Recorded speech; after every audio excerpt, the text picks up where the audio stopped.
This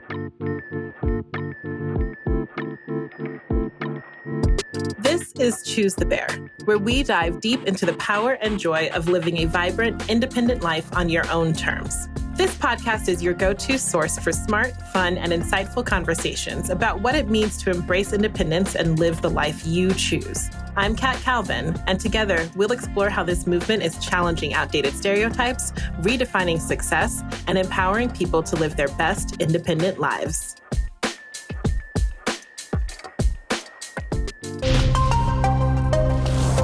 Welcome to Choose the Bear. As I was thinking about this podcast, I knew I wanted to have a lot of great guests on, but I also wanted to talk about the issues as they appear in current events in pop culture. Every day, there are stories about single and/or child-free women, gender-based violence, fertility rates, 4B, and so much more in the news.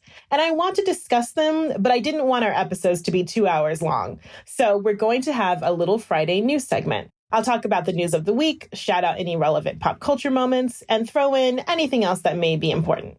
This week, there are a few things I wanted to bring to your attention, and the links to everything I talk about will be in the show notes. As fertility rates drop drastically around the world, we are seeing different national responses to the quote-unquote problem.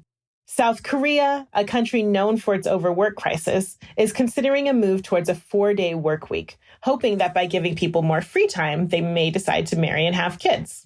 Russia is taking a very different approach. No surprise there. After recording their lowest number of births in 25 years this year, Putin and the Russian legislature have decided to outlaw any what they're calling child-free propaganda, such as saying online that having children is exhausting or telling women that they can be happy without kids. One of Putin's closest allies said in an interview that a woman's main mission in life is to become a wife and mother. Yes, she said that in 2024, which must have been devastating for all of the extremely intelligent and well-educated young Russian women who heard her.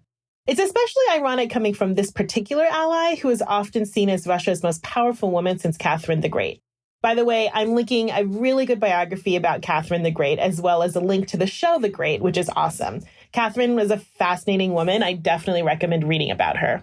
Russia also restored the Soviet-era Mother Heroine Award, granting 1 million rubles, or about $10,000, to any woman who has 10 or more children. So basically enough money to feed those 10 children for a few months. We will keep paying attention to what happens as Russia tries to pass this law.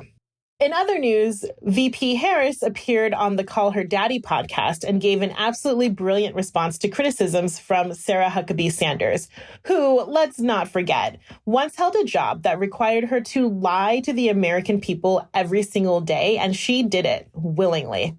Anyways, She-Huck said that children keep you humble, so Kamala doesn't have anything keeping her humble, which is a weird thing to say generally, also a super weird thing to say to a woman in politics, a Black woman, an Indian woman, like on every level. It's a bizarre thing to say, but it's Sarah Huckabee Sanders. She only says weird shit. But also the Veep's answer was fantastic. She essentially said that it's not the 50s anymore, that families come in many shapes and sizes, and that She-Huck is a sad old hag.